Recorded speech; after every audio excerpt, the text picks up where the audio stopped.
आज के इस वीडियो में हम लोग हिस्ट्री का 2 नंबर वाले और 3 नंबर वाले क्वेश्चन चैप्टर नंबर दूसरा से हम लोग क्वेश्चन करने वाले हैं। और चैप्टर नंबर जो आपका दूसरा है ना, इससे एमसीक्यू क्वेश्चन भी पूछा जा रहा है और साथ ही साथ आपका 2 नंबर और 3 नंबर और 5 नंबर के भी क्वेश्चन रहने वाले हैं। यानी ओवरऑल अगर देखा जाए इस चैप्टर से ऑफिशियल मॉडल पेपर के आधार पर 16 नंबर के क्वेश्चन पूछे गए हैं। तो आज के वीडियो में 2 नंबर और 3 नंबर के क्वेश्चन कवर करेंगे, फिर इसके बाद हम लोग 5 नंबर वाला भी टॉपिक इस चैप्टर का सारा कंप्लीट करेंगे सिंपल एनालिसिस के साथ। देखिए मेरी बात को अगर आप मानिएगा तो 100% आप ये जरूर बोलिएगा, दिल से बोलिएगा कि हाँ सर ने जो कहा था वो 100% सच हो गया। तो इसीलिए आपसे रिक्वेस्ट है, जो भी स्टूडेंट सेल्फ स्टडी जरूर कर रहे होंगे, और 100 में 100% स्टूडेंट सेल्फ स्टडी अभी बिल्कुल कर रहे होंगे, जो नहीं कर रहे वो पछताएंगे, रिजल्ट के टाइम में वो पछताएंगे, पछताने के सिवा उनको कुछ भी नहीं मिलेगा। तो आप जो सेल्फ स्टडी कर रहे हो ना, तो सेल्फ स्टडी में सिर्फ और सिर्फ 7 तारीख को जो पेपर आपका होने वाला है ना, या फिर 8 तारीख या फिर 9 तारीख को जो भी पेपर है, अगर आपका इंग्लिश कोर है या फिर हिंदी कोर है या फिर इंग्लिश इलेक्टिव है या फिर हिंदी इलेक्टिव है, कुछ भी है, अगर आपका पहला पेपर, आपसे हाथ जोड़कर रिक्वेस्ट करता हूं सेल्फ स्टडी में उसी पेपर का प्रैक्टिस कीजिए।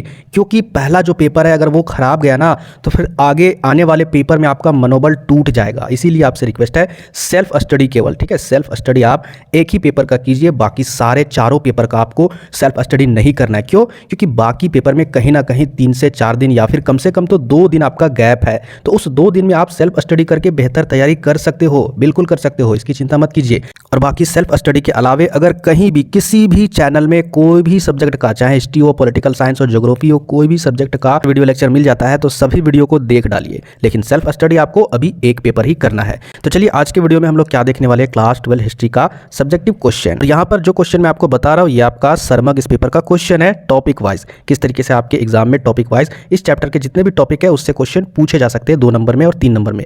तो देखिए यहाँ पर पहला क्वेश्चन क्या, आपका 6ठी शताब्दी ईसा पूर्व में 4 महाजनपद का उल्लेख करना है। टोटल 16 महाजनपद है, आप सभी को पता है, तो उनमें से कम आपको 4 याद रख लेना है। तो देखिए यहाँ पर पहला आपका अंग है, दूसरा मगध है, तीसरा काशी है, चौथा कौशल है। इसके अलावा पंचाल, अवंती, गांधार, कंबोज, ये सारे भी महाजनपद है। आगे देखिए नेक्स्ट प्रश्न क्या, आपका महाजनपद से आप क्या समझते हैं, महाजनपदों के विशिष्ट विशेषताओं का वर्णन करें। तो ये क्वेश्चन आपका लॉन्ग क्वेश्चन हो जाता है, तो लॉन्ग क्वेश्चन में हम लोग करवाएंगे। तो चलिए हम लोग नेक्स्ट क्वेश्चन की ओर बढ़ते हैं, 2 और 3 नंबर वाले क्वेश्चन में। मौर्य वंश के विषय में जानकारी के प्रमुख स्रोतों का उल्लेख करें। मौर्य वंश के बारे में जो जानकारी हमें प्राप्त होती है उसके प्रमुख स्रोत क्या है, उसका उल्लेख करें। देखिए उल्लेख कहने का मतलब है इसका एक्सप्लेनेशन कुछ ना कुछ करना है। तो ये लॉन्ग क्वेश्चन में भी ये क्वेश्चन पूछा जा सकता है, या फिर अगर 2 नंबर में या फिर 3 नंबर में अगर ये क्वेश्चन पूछ दे तो इस तरीके से आंसर लिखना है। देखिए कैसे आपको आंसर देना है। पहला देखिए, यूनानी राजदूत मेगास्थनीज द्वारा लिखित विवरण जो इंडिका नामक पुस्तक है, इससे भी मौर्य वंश के बारे में, इसके विषय के बारे में जानकारी प्राप्त होती है। इंडिका भी एक स्रोत है जिससे मौर्य वंश के विषय के बारे में जानकारी हासिल होती है। दूसरा स्रोत देखिए, चंद्रगुप्त के प्रधानमंत्री कौटिल्य के द्वारा लिखित ग्रंथ अर्थशास्त्र से भी हमें मौर्य वंश के विषय में जानकारी मिलती है।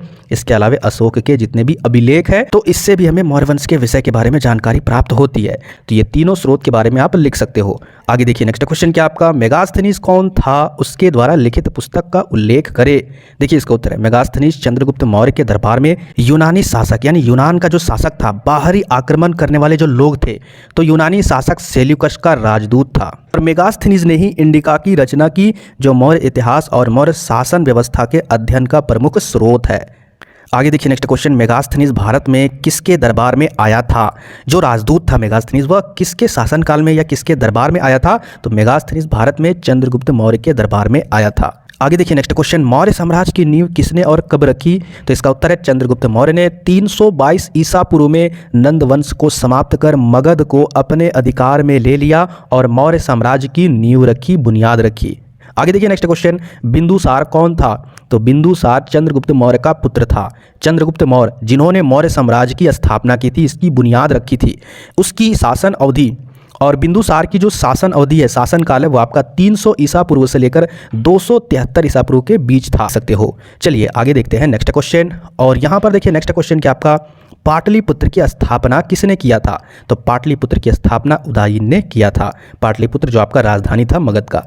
आगे देखिए नेक्स्ट क्वेश्चन, धम्म नीति क्या है, या फिर अशोक के धम्म की 2 विशेषताएं बताइए। दोनों क्वेश्चन अगर आपके एग्जाम में पूछा जाएगा तो आपको यही उत्तर लिखना है। हाँ, अलग तरीके से लिखना है, जैसे धम्म की नीति अगर बोले तो ये आपको लिखना ही है, लेकिन अगर अशोक के धम्म की 2 विशेषताएं बताइए तो आपको यहाँ पर 2 क्वालिटी आपको ढूंढना है, उसी को यहाँ पर मेंशन कर देना है कि 2 विशेषताएं ये है, पहला तो ये, दूसरा तो ये। तो चलिए देख लेते हैं धम्म की नीति क्या है। अशोक के धम्म के अपने मूल सिद्धांत थे।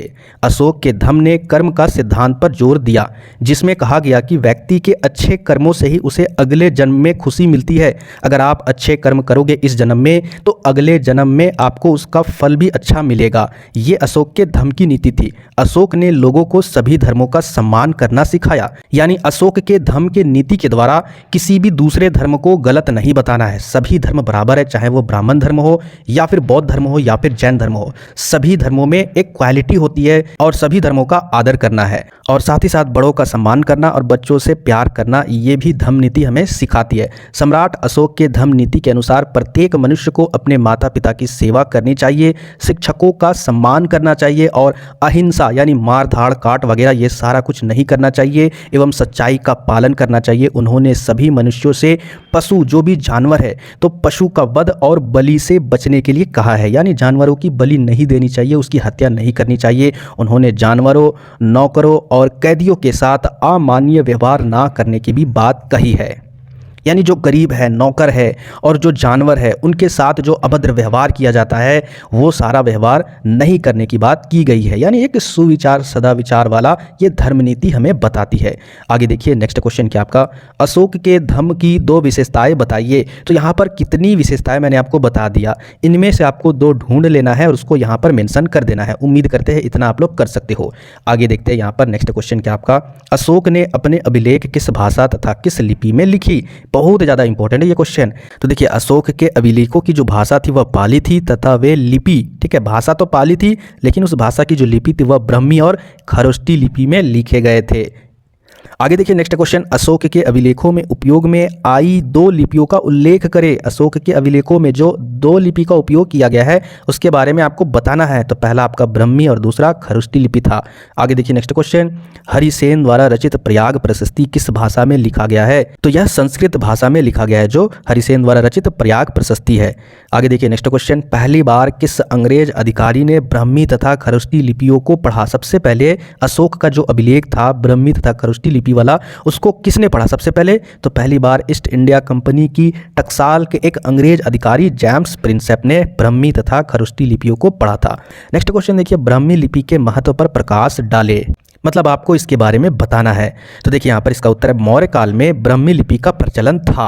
अशोक के अभिलेख मुख्य रूप से या मुख्यतः ब्राह्मी लिपि में लिखे गए थे। ब्राह्मी लिपि से ही उत्तर भारत की भाषाएं, उत्तर भारत किधर, जिधर हम लोगों का एरिया है जहाँ पर हिंदी भाषाएं बोली जाती है, और दक्षिणी भारत किधर होता है जहाँ पर तमिल, तेलुगु वगैरह, मलयालम ये सारे भाषाएं बोली जाती है। तो उत्तर भारत की भाषाएं जैसे कि गुजराती, मराठी, पंजाबी, हिंदी, बांग्ला आदि की लिपियाँ इसी ब्राह्मी और खरोष्टी लिपि से निकली हुई है। ठीक है, चलिए आगे देखते हैं। नेक्स्ट क्वेश्चन क्या आपका, गुप्त काल से रिलेटेड क्वेश्चन देखते हैं। तो गुप्त काल के इतिहास के 2 स्रोतों का उल्लेख करें। गुप्त काल की जानकारी हमें किन किन स्रोतों से मिलती है उसके बारे में आपको बताना है।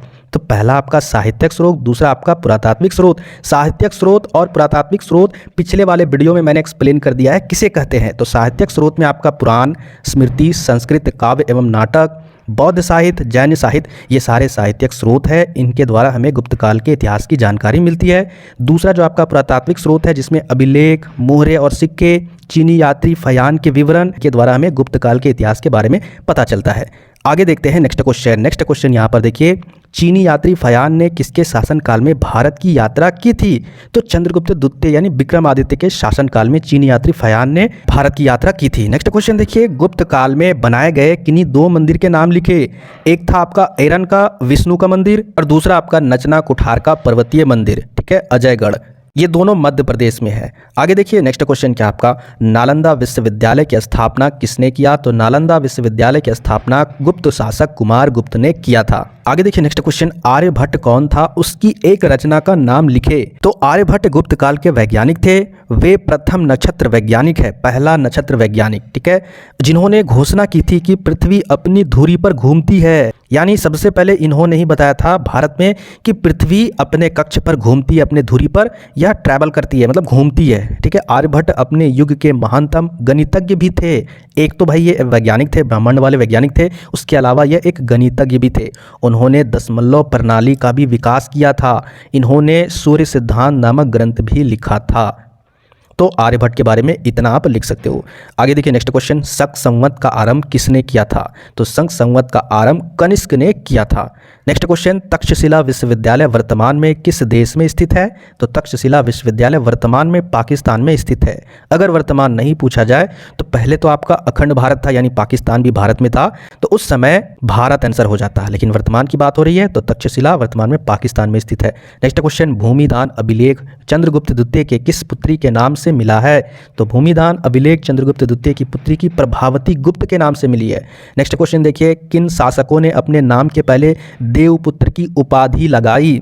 तो कुषाण शासकों ने अपने नाम के पहले देवपुत्र की उपाधि लगाई थी। तो ये जो क्वेश्चन मैंने आपको करवाया ना, ये सारे क्वेश्चन आपके एग्जाम की दृष्टि से बहुत ज़्यादा इंपॉर्टेंट है, और भी इंपॉर्टेंट क्वेश्चन सब्जेक्टिव का इस चैप्टर का करवाऊंगा। जो भी नए व्यूअर होंगे प्लीज़ चैनल को जरूर सब्सक्राइब कर लीजिएगा, ताकि जितने भी क्वेश्चन है उसका एक्सप्लेनेशन आपको मिल पाए। मिलते फिर नेक्स्ट वीडियो में।